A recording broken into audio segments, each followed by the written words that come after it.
Are you reacting to a food? Well, you might. There's all different types of reactions you can have to a food. And today I'm not referring to a scary reaction where you might have itching, rashes, hives, swelling, trouble breathing, trouble swallowing.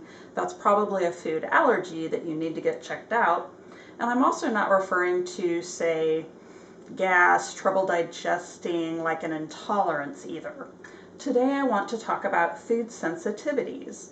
A food sensitivity means that when you eat a food, it causes inflammation in the body. Now, inflammation can be a lot of different varying symptoms, but they're not dangerous or life-threatening. So inflammation could just feel icky, achy, headache, tired. It could be bloating, constipation, but again, not severe or scary, life-threatening. And then how do you know if you have a food sensitivity? Well, easy. Eat food, get symptoms. Duh. But how do you determine what are your food sensitivities?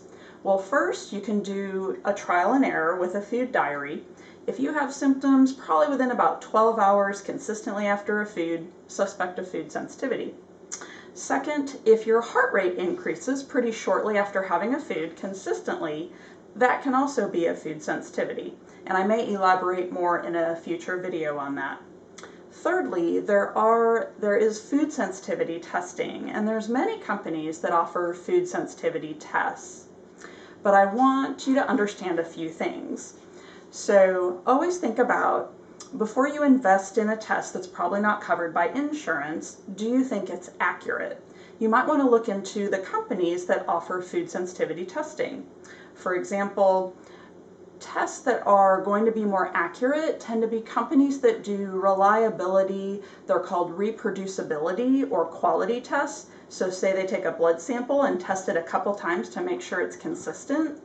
That costs money, but you want to look for companies that do that. And then again, you get what you pay for. So if you see a sale on a food sensitivity test for, say, under $200, my radar goes up. So typically food sensitivity tests often cost anywhere $300 to $600 or so. Lastly, if you eliminate foods from a food sensitivity test and you notice nothing, either the test may not be accurate or food sensitivity isn't your issue. That being said, food sensitivities are real and they can really make a difference in your life. It's been the biggest thing that's affected my quality of life. Where I would suggest doing a food sensitivity test is if your symptoms vary a lot day by day, so depending on your food intake, really suggest think about a food sensitivity. So say if you have a serious gut infection, that's probably going to bother you all the time. But if you have up and down symptoms all the time, consider checking it out.